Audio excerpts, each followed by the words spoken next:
鬱鬱的我怎麼能平平淡淡一生？一早已習慣相限，如塵世的夢，要竭盡全力抗衡，才能無悔恨。自問換看理想，放低提不加。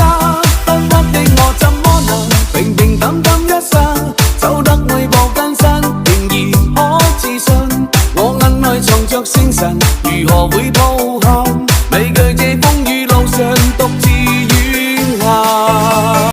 鬱鬱的我怎麼